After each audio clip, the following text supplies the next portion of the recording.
అప్పటితో వివేకానంద రెడ్డి గారు చనిపోయారు. అందరి మాదిరిగా నేను కూడా నమ్మాను.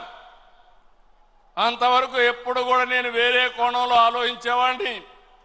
ఎన్నికల బిజీలో నమ్మితే సాయంత్రానికి మలుపుల మీద మలుపులు, గొడ్డలితో మెదడు కూడా బయటొచ్చి అంత చిన్నాభిన్నమైపోయి రూమంతా రక్తం ఉంటే అలాంటిది కడిగేసి ఏమీ జరగనట్టు గుండెపోటుతో రక్తం వచ్చి గోడలన్నీ కూడా తడిచిపోయాయని చెప్పగలిగారంటే ఎలాంటి వారితో మనం పోరాడుతున్నాం ఒక్కసారి ఆలోచించుకోవాల్సిన అవసరం ఉంది. సాయంత్రానికి మలుపులు తిరిగి రెండో రోజున నారాసుర రక్త చరిత్ర నా చేతిలో కత్తి పెట్టి నా మీదనే నెపవేసే పరిస్థితికి వచ్చారంటే కెన్ యూ ఇమాజిన్ అని చెప్పి నేను మిమ్మల్ని అడుగుతున్నా. అర్థమైందా మీకని అడుగుతున్నా. అర్థమై ఉంటే చేలు పైకెత్తమని చెప్తున్నా.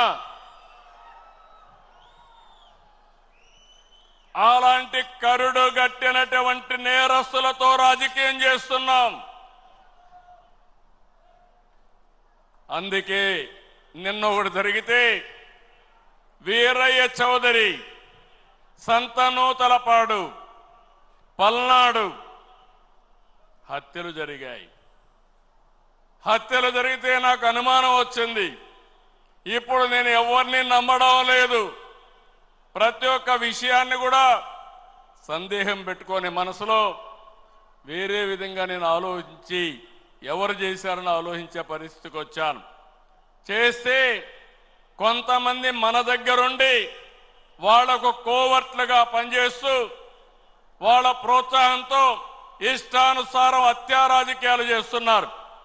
మన చేతితో మన వేలుతో మన కన్ను పొడుచుకొని తద్వారా రెండు పనులు, ఇది తెలుగుదేశం పార్టీ వాళ్ళు వీళ్ళనే చంపుకుంటున్నారు అని చెడ్డ పేరు తేవడం, వాళ్ళ టార్గెట్ని సులభంగా ఎలిమినేట్ చేయడం, ఇది నేరస్తులు చేసే కనికట్టు మాయ.